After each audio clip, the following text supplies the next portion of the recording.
नमस्कार दोस्तों, आज हम एक ऐसी घटना पर चर्चा करेंगे जिसने न केवल गुजरात बल्कि पूरे भारत को हिलाकर रख दिया।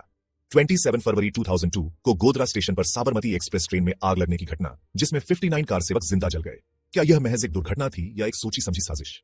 आइए इस वीडियो में हम इस मामले की गहराई में जाते हैं और जानते हैं कि कैसे पूरी जांच को गलत तरीके से पेश किया गया। आज भी जब गुजरात दंगों की बात की जाती है तब गोधरा अग्निकांड को दबा दिया जाता है। लेफ्ट विंग मीडिया उसकी बात करने से परहेज करता है और यदि बात करता है तो तथ्यों को गलत तरीके से पेश करता है ताकि हकीकत छुपी रहे। 27 फरवरी 2002 को Sabarmati express train Godhra station पर पहुंची। इस ट्रेन में सवार थे लगभग 2000 कार सेवक जो अयोध्या से लौट रहे थे। अचानक कुछ लोगों ने चेन खींचकर ट्रेन रोक दी और उन्मादी भीड़ ने ट्रेन के S6 कोच पर पथराव किया। इसके बाद भीड़ ने उस कोच में आग लगा दी। इस अग्निकांड में 59 कार सेवक, जिनमें महिलाएं और बच्चे भी शामिल थे, जिंदा जल गए। इस घटना के बाद तत्कालीन मुख्यमंत्री नरेंद्र मोदी ने नानावटी शाह आयोग का गठन किया। इस आयोग ने अपनी रिपोर्ट में कहा कि यह घटना एक सोची समझी साजिश थी। रिपोर्ट में स्पष्ट रूप से कहा गया कि यह महज एक दुर्घटना नहीं थी, बल्कि इसे योजनाबद्ध तरीके से अंजाम दिया गया था। हालांकि इसके विपरीत तत्कालीन रेल मंत्री लालू प्रसाद यादव द्वारा नियुक्त बैनर्जी आयोग ने कहा कि आग लगने का कारण कोई जानबूझकर कार्य नहीं था। लेकिन गुजरात उच्च न्यायालय ने बैनर्जी आयोग की सभी निष्कर्षों को खारिज कर दिया। इस पूरे मामले में कांग्रेस सरकार की भूमिका भी संदिग्ध रही है। गुजरात के राजनीतिक इतिहास पर आधारित एक पुस्तक में कहा गया है कि गोधरा कांड को डिस्टेबलाइज करने के लिए एक साजिश के तहत अंजाम दिया गया था। कांग्रेस ने इस मामले में कई बार अपने राजनीतिक विरोधियों पर आरोप लगाए हैं, लेकिन यह हकीकत है कि कांग्रेस ने राज्य में तत्कालीन बीजेपी सरकार को बदनाम करने के लिए इसका भरपूर फायदा उठाया।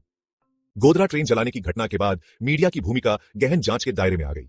लेफ्ट विंग की मीडिया पूरी तरह इस जेनोसाइड के सच को दबाने में लगी रही। गोधरा ट्रेन जलने की घटना में कई लोगों को दोषी ठहराया गया। मौलवी हुसैन हाजी इब्राहिम उमरजी को इस हमले का मास्टरमाइंड माना जाता है। नानावटी आयोग ने कहा कि उसने इस साजिश को योजनाबद्ध तरीके से अंजाम दिया। नन्नू मियां, एक पूर्व केंद्रीय रिजर्व पुलिस बल अधिकारी जिसे हमले की योजना बनाने में महत्वपूर्ण भूमिका निभाने का आरोप लगा। फारूक भाना और इमरान शेरू, इन दोनों व्यक्तियों को अदालत ने जीवन कारावास की सजा सुनाई। उन्हें आग लगाने वाले समूह का हिस्सा माना गया।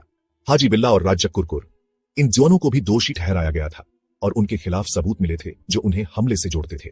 कुल मिलाकर 31 व्यक्तियों को इस मामले में दोषी ठहराया गया था, जिनमें से 11 को मौत की सजा सुनाई गई थी। तो आइए जानते हैं कैसे हुई प्लानिंग इस घटना को अंजाम देने की। जांच में यह स्पष्ट हुआ कि साबरमती एक्सप्रेस पर हमला पूर्व नियोजित था। लगभग 1000 लोगों की भीड़ गोधरा स्टेशन पर इकट्ठा हुई थी, जो ट्रेन पर हमला करने के लिए तैयार थी। इस घटना को अंजाम देने की प्लानिंग कई दिन पहले शुरू हो गई थी। फोरेंसिक रिपोर्टों से पता चला कि हमले से पहले करीब 140 लीटर पेट्रोल जुटाया गया था और ट्रेन को 3 बार चेन खींचकर रोका गया था।